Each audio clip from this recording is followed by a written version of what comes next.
The warning lights flashed red across the control panel as Day One finished loading the last cargo crate. Another ship was requesting emergency docking at Horizon's Edge station. He wiped the sweat from his forehead and checked the scanner. The vessel's design was unlike anything in the database. Sleek, elegant, and definitely not human-made.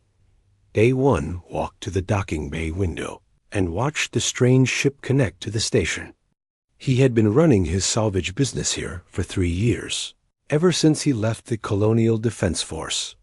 The frontier was quiet, profitable, and far from the corporate wars that plagued human space. He liked it that way. The airlock hissed open. A woman stepped through, and Day One felt his breath catch. She was tall, with pale blue skin that seemed to shimmer under the station lights. Delicate markings glowed softly along her arms and neck. She wore flowing robes that looked both practical and expensive. In her arms, she carried a small child who looked maybe 5 or 6 years old. The child had the same blue skin and glowing marks. "I need to speak with Day One Kim," the woman said. Her voice was musical but firm. She spoke perfect standard, though her accent was strange. "That's me," Day One replied, walking closer. "What can I do for you?" The woman looked around the bay carefully, as if checking for threats. "My name is Valera. I am Althery. I have traveled very far to find you specifically." Day One frowned. The Altheri were known across the galaxy as one of the older, more advanced races. They rarely dealt with humans, considering them too young and chaotic. "Why me? I'm just a merchant." "You are more than that," Valera said. "You were a decorated pilot. You have a reputation for honor and fair dealing. You do not bow to the cartels or abandon those in need. These are the qualities I require." The child in her arms stirred, making a small sound. Valera held the little one closer, her expression softening for just a moment before becoming serious again. "I need sanctuary," she continued.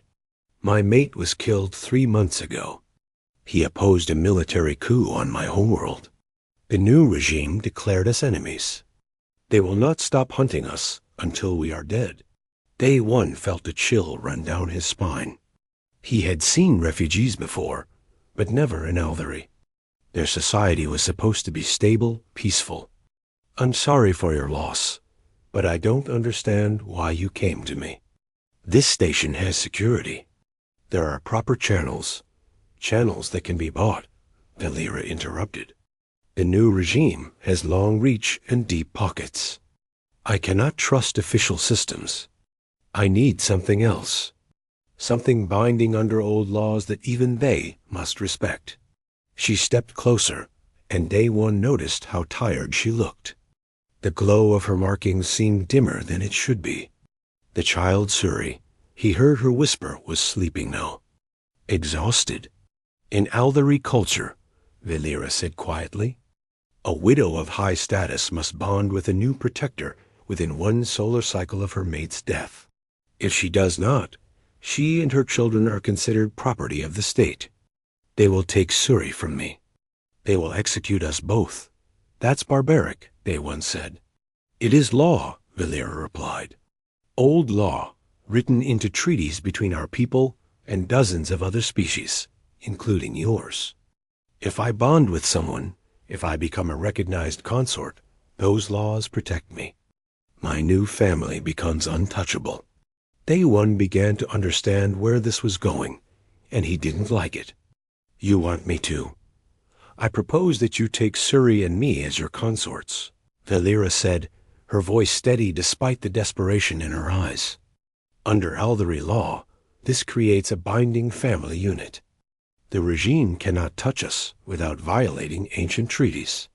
It would mean war with every species that recognizes those treaties." Day One stepped back, shaking his head. "Lady, I can't. I'm not looking for a family. I work alone.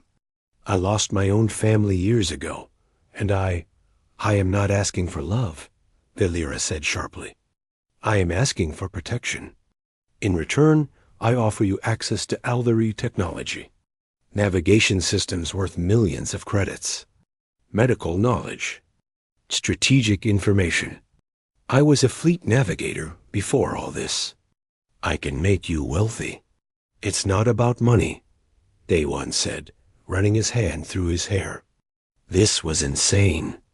He was a simple merchant now, not a hero. What you're asking? That's a lifetime commitment. I can't just... The station's alert system suddenly blared to life. A cold electronic voice echoed through the bay. Attention. 3 vessels of Aldari Registry requesting permission to dock. They claim pursuit of a fugitive. Valera's face went pale. Her markings flickered. They found us. I thought we had more time. Suri woke up, crying softly. The child's large eyes opened, filled with fear. Valera held her daughter tight, whispering soothing words in a language Day One didn't understand. Please, Valera said, looking at him with raw desperation. You are my last hope. If you turn us away, we are dead. Suri is innocent. She has done nothing wrong. Day One looked at the child. Suri was staring at him now, tears running down her blue cheeks. He thought of his own daughter, lost in a pirate raid 8 years ago. He had been off-world when it happened. He hadn't been there to protect her. Docking request approved, the station's AI announced. Aldari vessels will dock in Bay 7, 8, and 9. 3 minutes, Valera whispered. That's all the time we have. Day One's mind raced. Every logical part of him said to walk away. This wasn't his problem. He had built a quiet life here, away from danger and responsibility. But looking at that child, hearing her quiet sobs, something inside him broke. He had failed to protect his family once. He had lived with that guilt every day since. Damn it, he muttered. Then louder, fine, but if we do this, we do it right. You explain everything about this bonding. Everything. And if we survive this, we're having a long talk about expectations. Valera's eyes widened in surprise and relief. You will accept? I'm saying I won't let hunters take a child on my station, Day One said, moving toward his ship. Come on, we need to move fast. The Steadfast is in Bay 3. Get aboard. As they hurried toward his freighter, Day One wondered what he had just gotten himself into. He glanced back at Valera and Suri. The alien woman was moving quickly, holding her daughter with fierce protectiveness. The bay doors opened to reveal 3 Aldari hunters entering the station. Weapons ready, their eyes scanning for prey. Day One felt his old military instincts kick in. Whatever happened next, he had made his choice. He wouldn't abandon them, this time. The hunters moved through the station with deadly precision. Day One watched them on his ship's external cameras as Valera strapped Suri into a safety seat. 3 Aldari warriors, each armed with plasma weapons that could cut through steel. Their armor gleamed under the harsh lights of the docking bay. They're blocking the main corridor, Day One said, starting the Steadfast's engines. We can't launch without going through them. Then we negotiate, Valera said quietly. I will surrender myself. You can say I forced you to help. They will let you live. Shut up and sit down, Day One growled, checking his weapons locker. He pulled out an old pulse rifle, the kind he had carried during his military days. Nobody's surrendering. Strap in. Before Valera could argue, the comm system crackled to life. Human merchant Day One Kim. We know the fugitive Valera is aboard your vessel. Release her immediately, and you will not be harmed. Resist, and you will be eliminated. Day One activated the comm. Under frontier law, I have the right to grant sanctuary to anyone aboard my ship. Your quarrel is with her, not me. Take it up with the station authorities. There was a pause. Then the hunter spoke again, his voice colder. Frontier law does not apply to Althery state matters. You have 10 seconds to comply. Day 1 looked at Valera. How fast can we do this bonding thing? It requires a ceremony, witnesses, formal declarations. The short version, Day 1 interrupted. Right now. Valera stared at him. You would do this, truly? 5 seconds, the hunter's voice announced. Talk fast, A1 said. Valera moved closer, her hands trembling slightly. Place your hand on my temple. I will do the same to you. The telepathic link will form. When it does, speak your acceptance. Say that you claim us as family. That's it. That is enough to begin the bond. We can formalize it later if we survive. Day 1 reached up and placed his hand on the side of Valera's head.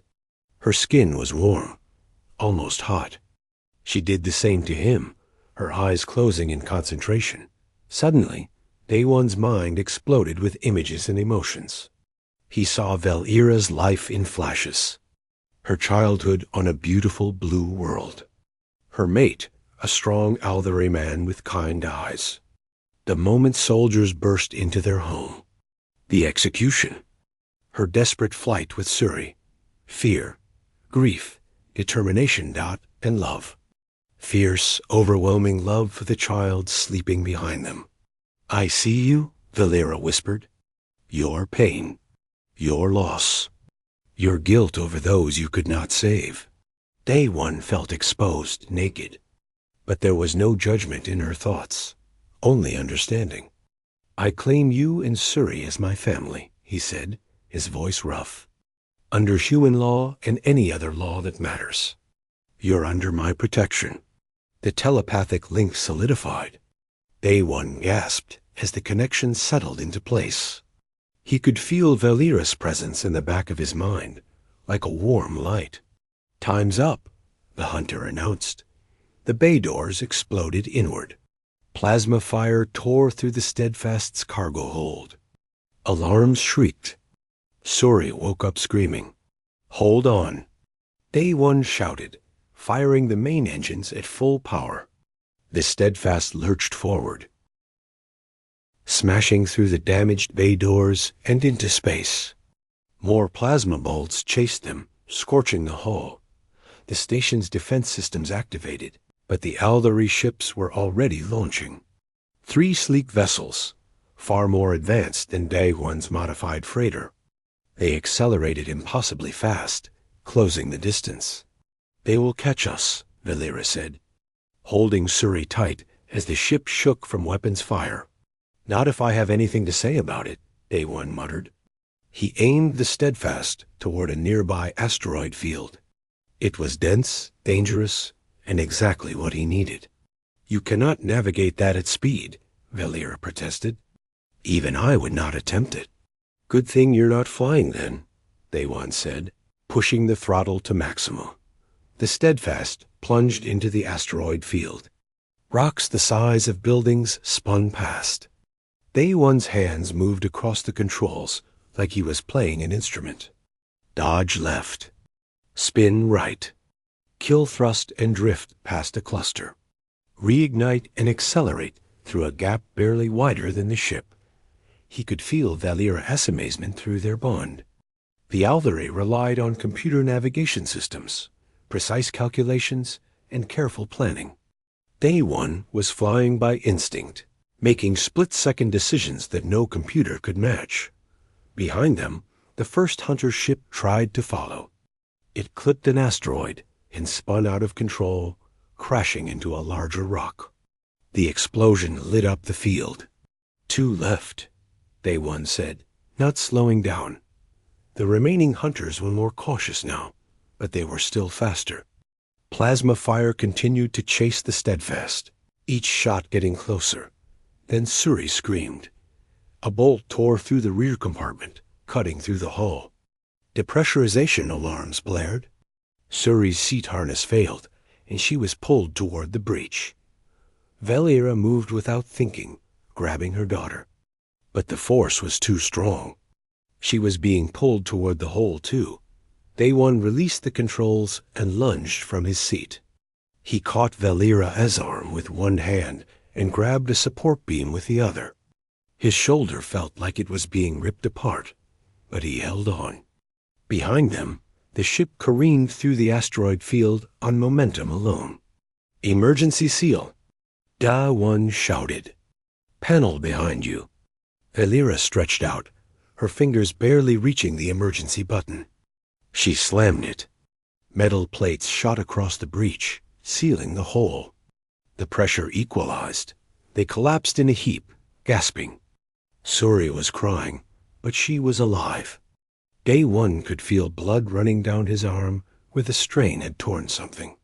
"You saved us," Valera whispered, staring at him. "Part of the job," Day One grunted, pulling himself back to the pilot's seat.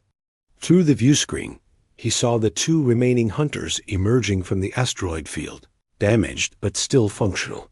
But they weren't pursuing anymore. They were hanging back, weapons powered down. Why did they stop? Day One wondered. Valera checked the communications logs. Her eyes widened. They received new orders from their commander. They are to observe but not attack. Why? "Because the bond is complete," Valera said softly. "They detected the telepathic signature when it formed. Under treaty law, you and I are now recognized as bonded. Suri is under your protection. Attacking us now would mean attacking a recognized family unit. It would violate the treaties." Day One leaned back in his chair, suddenly exhausted. "So we're safe? From direct attack, yes. But the regime will not give up. They will find other ways. Political pressure, assassins, economic sanctions." Valera moved closer, still holding Suri. "What you did? Accepting us, saving us. Humans are strange. You barely know us, yet you risked everything." "I've lost enough," Day One said quietly. "I wasn't going to lose anyone else. Not when I could do something about it." Through their bond, he felt Valera's gratitude, warm and genuine. And something else, respect. "Where do we go now?" she asked. Day One pulled up a star chart. "I know a place. A human colony called New Gangwan. It's small, out of the way, and the people there don't ask too many questions. We can rest there. Figure out our next move." He set the coordinates and engaged the jump drive. As the stars stretched around them, Suri finally stopped crying. The child looked at Day One with her large eyes. "Appa?" she said softly. It was an Aldari word that Day One somehow understood through the bond. "Father." He didn't know what to say. So he just nodded. Valera's hand touched his shoulder gently. "Thank you," she whispered. The Steadfast jumped to hyperspace, carrying its strange new family toward an uncertain future. New Gangwan was a green world tucked away in an unremarkable star system. The colony had been established 40 years ago by Korean settlers looking for a fresh start. They had built their towns in valleys between tall mountains where rivers ran clear and the soil was rich. It wasn't paradise, but it was home to 15,000 hardy souls who valued independence and community. The Steadfast landed at the main spaceport, which was really just a flat stretch of ground with some basic facilities. Day One had contacted his old friend Jae-Sung before arrival. Now, as the loading ramp lowered, he saw the militia captain waiting with a small security team. Jae-Sung was a broad-shouldered man in his 40s, with gray starting to show in his hair. He had served with Day One in the Colonial Defense Force years ago. When Day One had gone into business, Jae-Sung had retired here to raise his family. "You bring trouble, old friend," Jae-Sung called out, eyeing the damage to the Steadfast's hull. "When don't I?" Day One replied, helping Valera down the ramp. Suri clung to her mother, staring at the human soldiers with wide eyes. Ji-sung's expression shifted from amusement to concern. when he saw the elderly woman and child. Day one, what have you done? Something stupid, Day one admitted. Can we talk inside? They gathered in Jae-sung's office at the militia headquarters. Over tea, Day one explained everything. The proposal, the bond, the escape from Horizon's Edge. Ji-sung listened without interrupting, his face growing more serious with each detail. So you're bonded to an elderly fugitive, Jae-sung finally said. And now their government wants her dead. That's about right, Day one confirmed. Jae-sung looked at Valera, who sat quietly with Suri in her lap. Why should we shelter you? The Aldari are powerful. If their military comes here, they cannot attack without violating treaty law, Valera said. The bond protects us.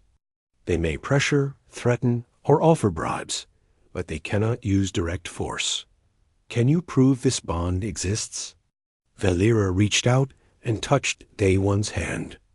Through their connection, she sent him a feeling of warmth. Day one smiled slightly without meaning to. Ji-sung's eyes widened as he noticed the unconscious response. Telepathic link, Ji-sung muttered. Well, that's something. Still, this puts the colony at risk. I know, Day one said. And I won't ask you to endanger your people if you want us to leave.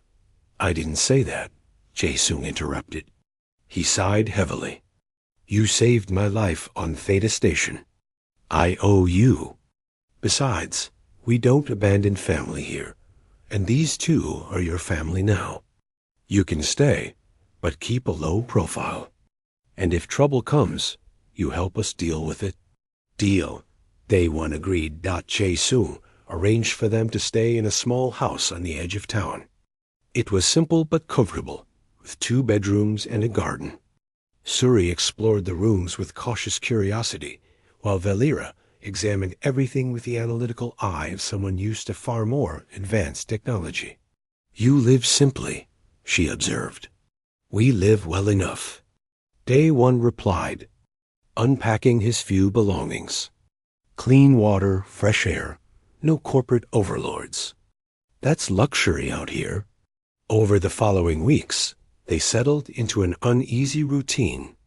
Day one spent mornings repairing the Steadfast and afternoons helping with odd jobs around the colony. Valera struggled at first with the basic lifestyle.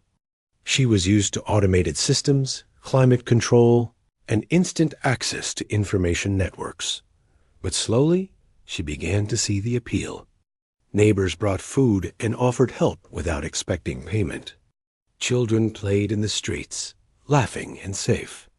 People worked hard, but found time for family dinners and community gatherings. Suri adapted faster than her mother. The human children were curious about the blue-skinned girl, but not cruel. Soon she was playing with them, learning their games, picking up their language. She started calling Day one Appa more often, and he found himself responding naturally to the role. One evening, as Day one was fixing a broken fence, Valera approached him. I have been thinking about what you said, about humans living well enough. Yeah? Day one hammered another nail. On my world, we have technology that makes life easier. But we have forgotten how to struggle together, how to rely on each other. Everyone exists in their own comfortable bubble. There is no ... community. Not like this. Day one paused in his work. Sounds lonely. It is, Valera admitted. I did not realize how lonely until I came here. Suri laughs now. She did not laugh for months after her father died. But here, with these simple people and their simple lives, she is healing. They're not simple, Day one corrected gently. They're just focused on what matters. Valera nodded slowly. Will you teach me? Teach you what? How to be human, she said. Day one laughed, then realized she was serious. I'm not exactly the best example. You are exactly the right example, Valera insisted. You are flawed, stubborn, and you make decisions with your heart instead of logic. Yet you are also brave, loyal, and you do not abandon those who need you. These are human qualities. I want to understand them." So day one taught her. He showed her how to grow vegetables in the garden, how to cook simple meals, how to fix things with basic tools instead of replacing them. Valera proved to be a quick learner, though she often questioned why humans did things the hard way. Because the hard way builds character, Day One explained one afternoon as they worked in the garden together. And because when everything is easy, you forget how to handle difficulty. In return, Valera taught him about Aldari culture and technology. She showed him navigation techniques that could cut travel time in half. She explained their medical knowledge, which was centuries ahead of human medicine. She shared strategic principles that had served her people for thousands of years. "Your military tactics are crude but effective," she told him during one discussion. "You improvise where we calculate. It makes you unpredictable. Is that a compliment?" "It is an observation. But yes, also a compliment." Their bond deepened through these exchanges. The telepathic link became more natural, allowing them to share thoughts and feelings without words. Day One found himself understanding Valera's moods and needs instinctively. She, in turn, learned to read his expressions and body language. 1 month after their arrival, disaster struck. A powerful storm swept across the valley, bringing floods and mudslides. The colony's warning system gave only minutes of notice. Homes were threatened. Fields were drowning. The small hospital was in the path of a mudslide. "Everyone to emergency stations." Ji Sung's voice boomed across the town speakers. "We need all hands." Day One grabbed his emergency kit and ran toward the threatened areas. Valera followed without hesitation, leaving Suri with Jae Sung's wife in a safe shelter.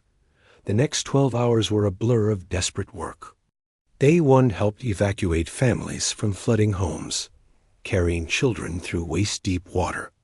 Valera used her superior strength to move debris and shore up collapsing walls.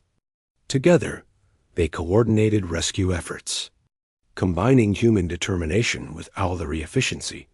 When a child was trapped under a collapsed building, Day One crawled into the dangerous space without thinking. The structure was unstable, but he could hear the child crying. He refused to leave anyone behind. Valera watched him risk his life for a human child he barely knew. Through their bond, she felt his absolute conviction.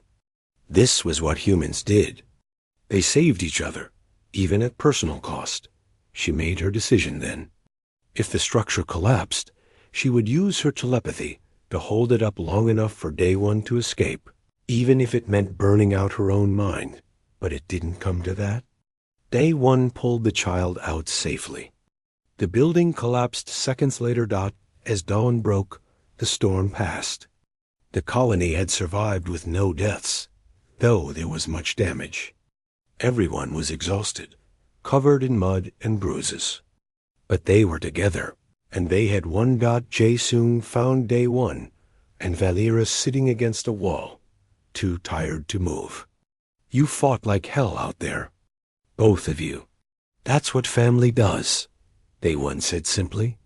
Valera looked at him, then at the colonists helping each other clean up and rebuild. She understood now. This was humanity's strength. Not their technology or weapons, but their absolute refusal to abandon each other. "Yes," she said quietly. "That is what family does." Through their bond, Day One felt her acceptance. She wasn't just taking refuge here anymore. She was choosing to belong. 3 months of peace ended when the Aldari fleet appeared in orbit above New Gangwon. 7 massive warships materialized from hyperspace, their weapons arrays visible even from the ground. The colony's simple defense satellites were like insects compared to these vessels of war. Jae Sung called an emergency meeting in the town hall. Every adult on New Gangwon gathered, their faces worried but determined. Valera stood beside Day One at the front, holding Suri close. "They're hailing us," Jae-sung announced, activating the main view screen. A face appeared. The Aldari commander was imposing, with sharp features and cold eyes. His markings glowed bright red against his darker blue skin. When he spoke, his voice echoed with authority. "I am Commander Therankal of the Aldari Enforcement Fleet. I have come for the criminal Valera and her offspring. Surrender them immediately, and your colony will be compensated generously. Resist, and you will face consequences." Murmurs rippled through the crowd. The threat was clear. Jae-sung looked at Daewon and Valera. "Your call, friends. We'll back whatever you decide." Daewon stepped forward. "Commander, Valera is under my protection as my bonded consort. Your own laws recognize this bond. You have no legal right to demand her surrender." Therankal's expression didn't change. "Laws can be ... interpreted. You are sheltering a traitor. That makes you complicit." "She opposed a military coup," Daewon shot back. "That doesn't make her a traitor. It makes her brave." "Bold words from a primitive species," Therankal said dismissively. "But words will not save you. I offer you one final chance. Surrender Valera and the child. I will even allow her to live as my personal consort. She was promised to me before she foolishly bonded with her dead mate." Valera's hand tightened on Daewon's arm. Through their bond, he felt her fear and disgust. Therankal wasn't just following orders. This was personal for him. "She's not property," Daewon said firmly. "And she's not going anywhere." "Then you choose death," Therankal replied. "I will land troops at dawn. Any who resist will be eliminated. This is your last warning." The screen went dark. Silence filled the hall. Then, slowly, one of the farmers stood up. "I say we fight. They got no right to come here and threaten us." "I agree," said a woman who ran the general store. "This is our home. We don't bow to bullies." More voices joined in. Within minutes, the entire colony was united. They would stand with Daewon and Valera. Jae-sung organized the defense. The colony had weapons, mostly for hunting and defense against wild animals. They had explosives for mining. They had knowledge of the terrain. It wasn't much against advanced warships, but it was something. That night, Valera approached Daewon privately. "Therankal contacted me directly, through a private channel." "What did he say?" "He offered me a deal. If I return to him willingly, he will spare the colony. He will even grant Suri clemency. She can live." Daewon felt cold. "You're not seriously considering it?" "Of course I am considering it," Valera said, her voice strained. 15,000 people could die because of me. How can I allow that?" "Because giving in to tyrants never works," Daewon argued. "He'll take you, kill you eventually, and what's to stop him from attacking the next colony that defies him? You're not just fighting for yourself. You're fighting for everyone who might need sanctuary in the future. You are asking me to let innocents die." "I'm asking you to trust that we can win," Daewon insisted. "Humans are good at surviving impossible odds. It's kind of our thing." Valera shook her head. "You cannot defeat those ships. The technology difference is too great." "Maybe," Daewon admitted. "But there's something else. You told me about Aldari ritual combat law. If you have a champion who defeats Therankal in single combat, you can challenge the legitimacy of the regime's claims." Valera stared at him. "You want to face Therankal in ritual combat? He is a trained warrior. He has centuries of experience. His physical abilities far exceed yours." "Probably," Daewon agreed. "But I've got something he doesn't." "What?" "I'm too stupid to know when I'm beaten." Despite everything, Valera almost smiled. "That is not a tactical advantage." "Sure it is. It's called determination, and humans have it in spades. Dawn came too quickly. Theronkal's troops landed in the main valley, 100 Aldari warriors in advanced combat armor. The colonists had positioned themselves in the hills, using natural cover and homemade barricades. The first wave of Aldari soldiers advanced confidently. Then the humans opened fire. The battle was chaos. Plasma weapons scorched the earth, but human bullets found weak points in Aldari armor. Explosive traps detonated in carefully chosen locations.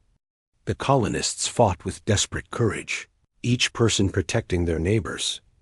Day 1 led a team that harassed the Aldari flanks, using hit-and-run tactics. Valera coordinated defenses, her knowledge of Aldari military doctrine helping predict their movements. Together, they made the invaders pay for every meter of ground, but it wasn't enough. The Aldari were slowly winning through superior firepower and technology. Then Day 1 did something unexpected. He walked into the open, carrying a white flag. Through a loudspeaker, he called out, "Commander Theronkal, I challenge you to ritual combat for the right to claim Valera and Suri. If I win, you withdraw and recognize our bond. If you win, we surrender peacefully." There was a long pause. Then Theronkal's voice responded, "You dare challenge me? A human against an Aldari warrior?" "That's the idea," Day 1 confirmed. "Unless you're afraid." He knew how to bait an opponent. Questioning an Aldari commander's courage in front of his troops was a calculated insult. Theronkal materialized in a beam of light, stepping forward from his ship. He was massive, nearly 7 feet tall, his armor making him look even more imposing. "Very well, human. I accept. This will be quick." They faced each other in the valley. The combat rules were simple. Hand-to-hand only, fight to submission or death. Both sides would honor the outcome. Theronkal removed his armor, revealing a warrior's physique honed over centuries. Day 1 removed his jacket, showing the scars of a human who had survived through determination and luck. The fight began. Theronkal moved with incredible speed. His first strike aimed to end things quickly. But Day 1 wasn't there. He had already rolled aside, his smaller size allowing for faster direction changes. The Aldari commander was stronger and faster. But Day 1 was unpredictable. He fought dirty, using every trick he had learned in bar fights and back-alley brawls. He adapted constantly, learning Theronkal's patterns and exploiting tiny openings. When Theronkal expected a dodge, Day 1 charged. When the commander anticipated an attack, Day 1 defended. He made no sense to an opponent trained in formal combat techniques, but it was taking its toll. Day 1 was bleeding from multiple wounds. His ribs were cracked. Every breath was agony. Through their bond, Valera sent him strength. He felt Suri's innocent belief that her Appa would win. He remembered every person on this colony who had stood by him. Theronkal raised his fist for a final, crushing blow. Day 1 caught his arm, twisted with all his remaining strength, and used the commander's own momentum to flip him. The Aldari warrior crashed to the ground. Day 1 collapsed on top of him, his arm pressed against Theronkal's throat. "Yield," he gasped out for a moment. Theronkal struggled. Then, seeing the absolute determination in Day 1's eyes, he went still. "I yield." The words echoed across the battlefield. Silence fell. Day 1 rolled off, barely conscious. Valera ran to him, tears streaming down her face. "You won. You impossible, stubborn human. You won." Theronkal stood slowly, his expression unreadable. "The human has claimed victory. The bond is recognized. We withdraw." As the Aldari troops began returning to their ships, Theronkal paused beside Valera. "You chose well. This human has more honor than many of my own kind. I will report that your mate was strong enough to defeat me in fair combat. That will carry weight with the council." Then he was gone, and the ships departed. The colony erupted in cheers. They had won. Against impossible odds, they had won. Day One passed out from his injuries, but he was smiling.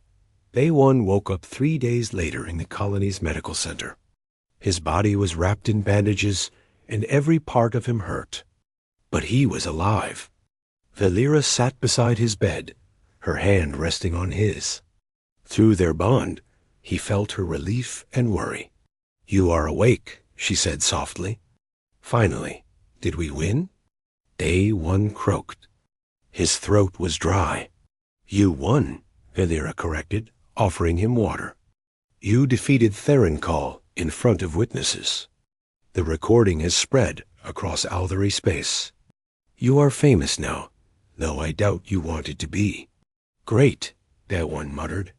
"Just what I needed, fame." Suri appeared in the doorway, her face lighting up when she saw him awake. "Appa!" She ran to the bed and hugged him carefully, aware of his injuries. "Hey, little one," A1 said, stroking her hair. She had grown in the months since they met. She was speaking more, laughing more, becoming a real child instead of a frightened refugee. Over the following weeks, Day One healed. The colony helped rebuild what had been damaged in the battle. But something had changed. New Gangwon was no longer just an isolated human settlement. Word of their stand against the Althery fleet had spread. Ships began arriving. Traders curious about the colony that had defied an advanced species. Diplomats from smaller races seeking potential allies. Even some young Althery, rebels who disagreed with their government's actions, came seeking asylum. Jae-sung found himself dealing with constant visitors. "This is your fault," he told Day One with a tired smile. "We were quiet before you arrived." "Sorry about that," Day One replied. But he wasn't really sorry. The colony was thriving.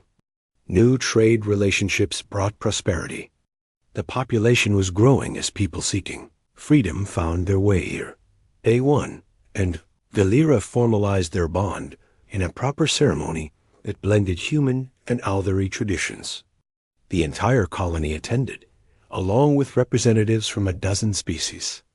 It was a celebration of unity, proving that different peoples could live and work together. Valera wore a traditional Korean hanbok alongside her Althery robes. Day One wore his best suit with Althery ceremonial markings painted on his hands. Suri stood between them, beaming with happiness. "Do you take Valera as your bonded mate?" Ji-sung asked, officiating the ceremony.